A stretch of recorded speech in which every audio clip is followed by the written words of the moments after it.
One of the most discussed topics in the shipping industry today is that of sustainability. We see a growing awareness in the maritime world about the need for sustainable shipping and the various ways to implement the same. However, to many of us, the direct value of sustainability is still not clear. While we are aware of the large-scale impact sustainability can have, the advantage of a sustainable future on a personal level is still significant.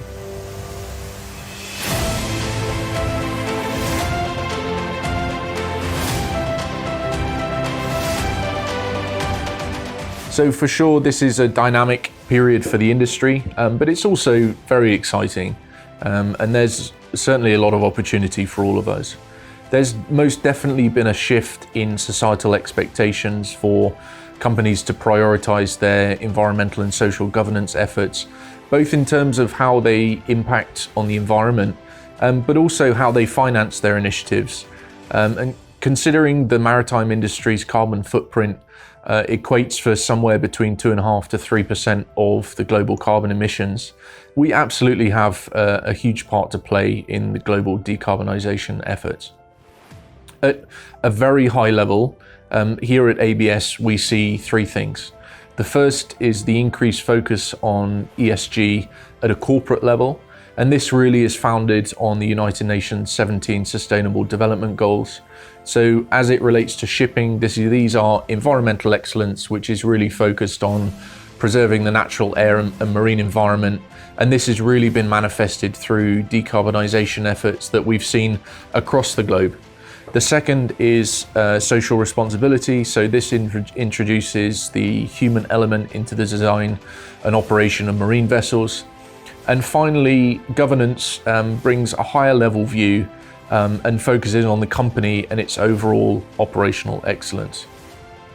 Secondly, there's going to be significant changes in terms of decisions on retiring vessels, whether to make modifications or fleet balancing decisions, and also obviously on new builds. So for example, in the VLCC sector in 2020, 5% of new built vessels were dual fuel, and this increased to 44% this year. And this is only going to increase. Thirdly, an increased LNG footprint, both in terms of use as an alternative fuel, but also in terms of bunkering infrastructure. And then finally, an increased use of green financing using mechanisms such as Poseidon Principles.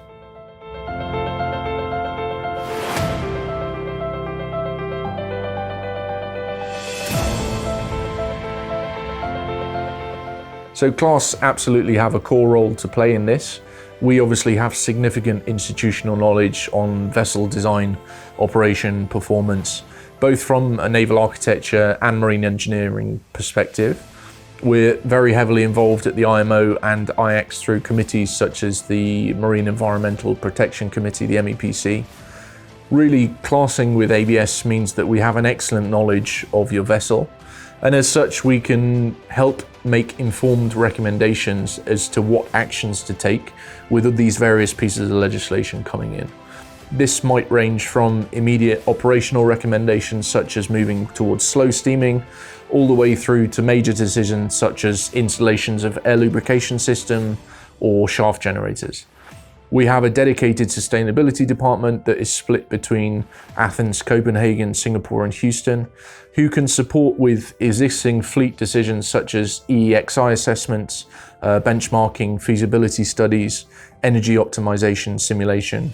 And with new construction support, things like specification review, hull optimization with energy saving device assessment, CFD analysis, data analytics, operational analysis and so on.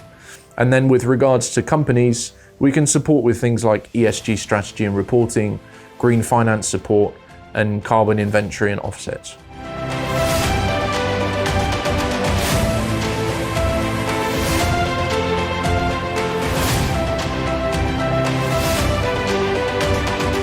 The first thing to note that unfortunately there's no silver bullet, so every case is very different down to ship type, age, trading route, financing mechanism. There's a range of solutions available here at ABS, which we put into 3 brackets. These are alternative fuels, technology improvements, and operational efficiency.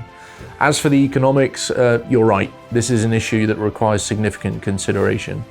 As I mentioned earlier, societal expectations for businesses to perform ethically and sustainably are becoming more stringent, and rightly so. And there are solutions here from simple techno-economic studies that ABS can perform that aids in decision making, all the way through to Poseidon Principle support on green funding. So I would really encourage anyone with any questions to engage with us here at ABS to assist you through this process. The main point of consideration is that sustainability acts as both a challenge and an opportunity for the maritime industry. The IMO has proposed several ambitious targets for shipping, starting with a 40% reduction in CO2 carbon intensity by 2030, increasing to a 50% reduction by 2050.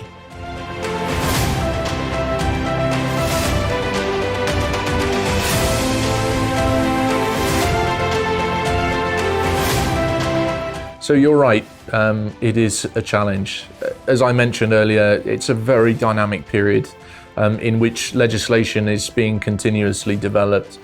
In ABS's recently published second low carbon shipping outlook, we presented a forecast of the fuel mix from 2025 to 2050. And so we expect that the 2050 fuel mix will consist 40% of oil-based fuels and 35% of zero carbon fuels, such as ammonia and hydrogen. The remaining is going to be LNG, LPG, methanol, and biofuels. LNG is expected to gain a principal role, taking into account a lot of investments that have been made and continue to be made across the industry. And it still has the most developed infrastructure among the alternative fuels. There are obviously challenges that still remain, but compared to other fuels under consideration, LNG is absolutely the most established at the moment. ABS has developed a concise description of the current and future landscape displayed through 3 pathways. The first is the light gas pathway, and it starts with LNG, which is the first widely adopted low carbon fuel. And then it proceeds to using bio or electric methane or electromethane in the midterm, around 2030, and all the way to hydrogen in the long term. Hydrogen is one of the 2 zero carbon fuels that are considered.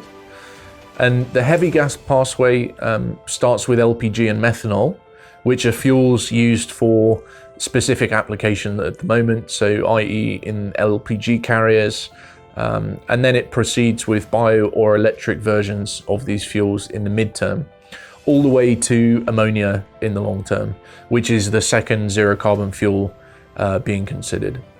Finally, the third pathway is the biosynthetic, which is based on using biofuels that have very similar composition to petroleum diesel. These are currently in their first generation, but will proceed to gas and liquid fuels in the midterm and advanced biofuels in the long term, which are not produced from food crops and are socio-economically more attractive.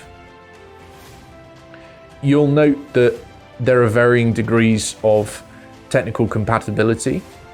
Similarly, there are varying degrees of global bunkering availability, with LNG and LPG still in its infancy. One important issue here is that of energy density. So both MGO and HFO have energy densities nearly at 40 megajoules per litre, whereas in comparison, methanol and ammonia have densities less than half of these fuels, and hydrogen is at about a quarter. And this obviously presents significant challenges when considering operational profiles, tank sizing, and therefore vessel design. One catalyst to encourage this transition are incentives at a governmental level to encourage this fuel transition via mechanisms such as subsidies, tax credits, etc.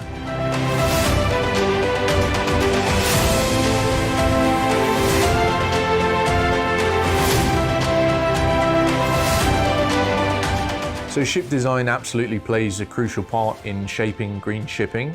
This could be anything from engine selection or hull shape, all the way down to carbon capture and smart vessels. Alternative technology, things like air lubrication, hybrid propulsion, wind and solar. Obviously, ship design has evolved over millennia from reed boats made not too far from here, all the way to the ultra-modern vessels that we see today.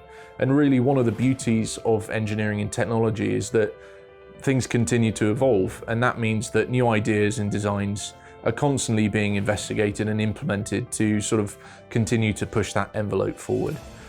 At ABS, we have a really fantastic team in ABS's technology department, which is essentially our research and development wing, looking into advanced ship designs, equipment and machinery, amongst other things. And we have a really exciting number of partnerships with leading research universities and institutions, as well as design houses, really giving ABS some insight into these future designs. So we really are at the leading edge of these advancements, which is very exciting for us. From new construction, obviously, things like spec review, hull optimization with energy saving devices, computational fluid dynamics analysis, data analytics, operational analytics. But one thing that I think we need to try and start taking advantage of and encourage is cooperation and sharing of best practice, not only within our industry, but also between industries. So it's pretty well known that the aerospace and automotive industries are more advanced and less conservative than the marine industry. So sharing of technologies into marine and offshore would really benefit and drive us forward towards really fully sustainable operations. With these stringent targets, the maritime industry is making it clear to the world that we are taking these obligations very seriously.